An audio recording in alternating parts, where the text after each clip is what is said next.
Hey, friends, and welcome back to the DCHP Lounge podcast. If you are just tuning in for the first time, I'm so glad that you're here. If you have been hanging along with me, welcome back. In our last episode, I shared how this journey began for me through grief, curiosity, and the first real spark of discovery. Today, we're moving into connection. Not just connection in the present, but connection across generations, across stories, and across time. We're talking about the bridges we build when we pause long enough to look back, and how those bridges carry wisdom, creativity, identity, and healing. When was the last time that you slowed down long enough to ask yourself, where did I come from? What am I carrying? And what do I want to pass on? Hey, I'm Jasmine, your host, self-mastery coach, photographer, and a lover of deep, meaningful conversations. And this is the DCHP Lounge. Each week, we hold space for real stories, soulful reflections, and intentional dialogue to help you discover your roots, connect with what matters most, heal the parts of you that you need, and protect the legacy you are here to leave behind. Because healing your story isn't just personal, it's generational. So grab your journal and let's get deep together. So many of us walk around feeling like we're supposed to build our identities from scratch. Especially in today's world, there's this pressure to be self-made, original, to break away from the past. But what if the real power isn't in detaching, but in discovering what we've been carrying all along? The truth is, we're all a part of a lineage, even if we don't know the full story. Even if it's complicated or broken or full of gaps, something came before us. And when we start paying attention to the traits, habits, beliefs, and even talents that flow through our families, we start to feel a deeper sense of connection, not just to them, but to ourselves. Let me tell you a little personal story. When I was younger, one of my favorite things to do was to draw and paint with my great-grandmother.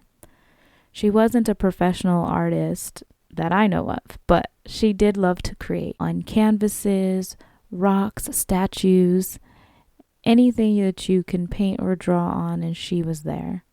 We would sit side by side with all of the tools and paint brushes and colors and crayons and colored pencils, just letting our imaginations flow. She made art feel fun and safe and just a magical creative space, and that creative spark never left me. I became a photographer and storyteller. My little sister loves to draw and paint, and my little cousin is so talented with makeup. Creativity, I realized, was something quietly passed down to us. No big announcements, just inherited in spirit. But I didn't realize how deep that ran until I began my discovery journey. One night, I remembered my grandmother telling me about a relative of hers named Ketty and how she was a singer from Italy. And I decided to try to look her up and research her. And I actually found one of her songs, and it was just so amazing to hear her voice, someone I never met before, but knowing that she was family and she was so incredibly talented and beautiful. It really floored me to be able to hear her. I only could find one song, and I'm grateful because it was pretty old. So the fact that it was even there was amazing. And from there, along my journey, more surprises followed. I also discovered that I have more cousins in Italy who are a portrait photographer just like myself, and another who is an art director and professional illustrator. And as I'm finding all these things out, it just gave me chills. Because all this time I thought I was a creative one. But what I found out is I'm part of a long line of creatives artists, visionaries, and expressors. And that's the beauty of connection. It reminds you that you are part of something bigger, that the things you love most about yourself might be echoes of someone who came before you. Not all inheritance comes in the form of assets or heirlooms. Sometimes we inherit silence. We inherit dreams that were never realized, emotions that were never processed, and stories that were never told. Sometimes those stories live inside of us without us even realizing it. Maybe you are the first one in your family to ask questions instead of avoiding them. Maybe you're the first one to talk about the trauma instead of just sweeping it under the rug. And that work, that's bridge building. It's not easy, but it connects what came before with what's still possible.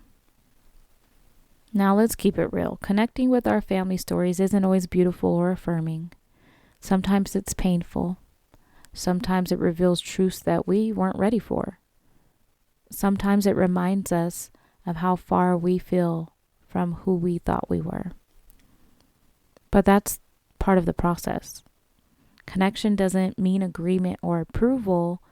It means awareness and understanding. It means choosing to stay open even when it's hard.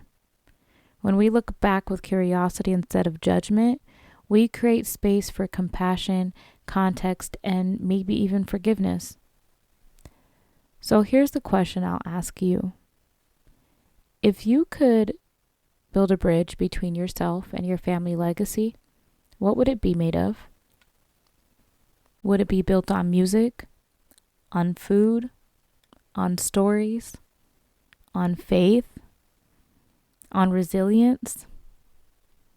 Connection doesn't always mean you have to go back. Sometimes it means you get to move forward, but with more clarity, more groundedness, and more intention. And that's what this whole journey is about. It's not about becoming your ancestors. It's about honoring them while becoming fully, unapologetically you. When you understand your family story, even just a little piece of it, you realize that you're not a blank page. You are a chapter, one that's still being written, but deeply connected to what came before you. Whether you know your full story, or you're just beginning to ask questions, you have the power to choose connection. You have the power to find meaning in the middle of the unknown, and that is something worth holding on to. As we wrap up today, I want to leave you with something to reflect on. As you know, every episode of the DCHP Lounge podcast ends with a journaling prompt. And because healing is more than just reflection, it's action, I'll also leave you with a challenge. This week's journaling prompt: what parts of your personality, gifts, or habits might be inherited from someone in your family, whether you knew them well or not? And for this week, I want to challenge you to call or message someone in your family and ask about a memory or a talent they remember from an older generation. You never know what stories will be unlocked. Remember, even the smallest shifts create ripple effects. Keep discovering, keep connecting, and keep building the legacy that you were meant to leave.